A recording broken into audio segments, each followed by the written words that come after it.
there was this summit between the EU and Latin America, and it was supposed to be a rah rah, we love each other PR summit. That was it was supposed to be, but tensions quickly flared up because Lula was like, hold up. We're not gonna have no photo ops. We're not gonna have no peace as long as you guys are funding a proxy war in Ukraine.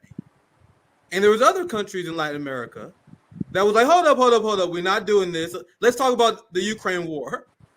And the EU countries wanted them to sign a pledge to condemn Vladimir Putin for the war in Ukraine. And that did not happen because many Latin American countries refused to. And now I'm gonna read this headline. I generally just want your take. I'm gonna break this story down more later in this week, maybe on Nick and CJ on Friday, because this is very interesting.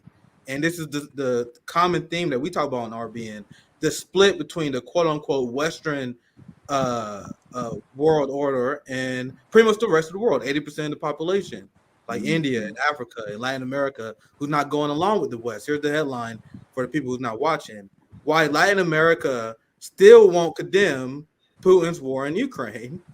And then the subheadline said Europe colonial past has soured its summit with Latin American leaders.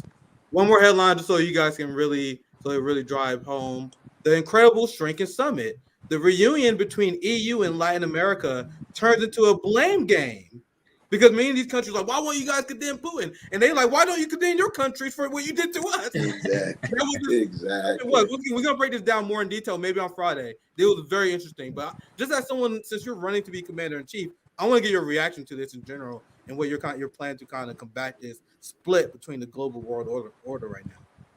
I'm just so glad you all are zeroing in on these international issues in a spirit of international solidarity with poor working people.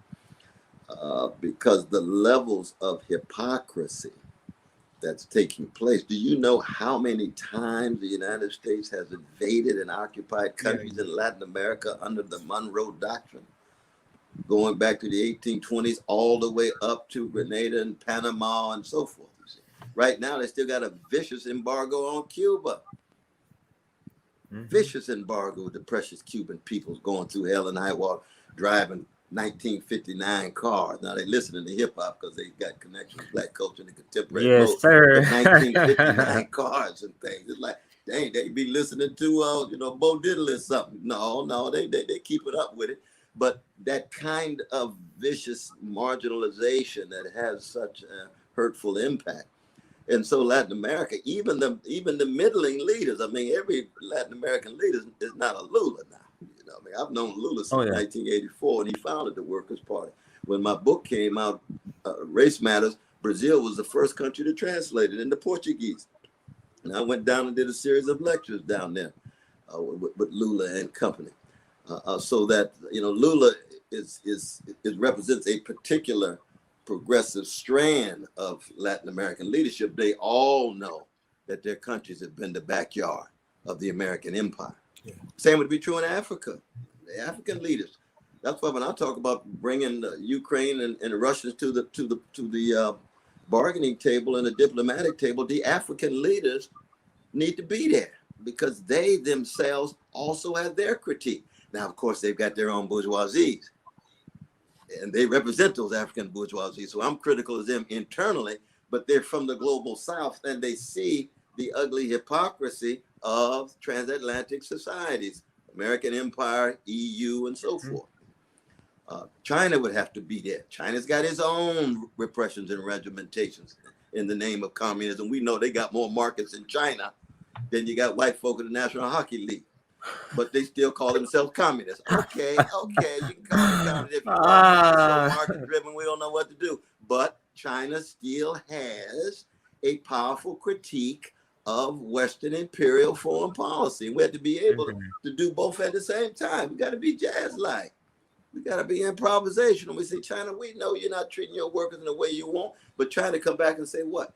We don't have no slums like you have in New York and Los Angeles. We don't have folk walking around unhoused. We don't have folk walking around hungry. And we say, China, you got a point.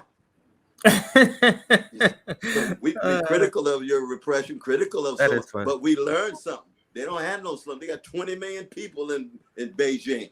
And I'm here in Los Angeles, and they got 45,000 people who are Yes. unhoused. Here, precious folk unhoused, and 6% black folk in town, and 40% of them black. And I won't go on, but you all know what I'm talking about. You see, that's how you learn from each context, and then tease out the best. Keep track of the hypocrisy, but the hypocrisy, keep in mind now, are lies oftentimes that hide crimes.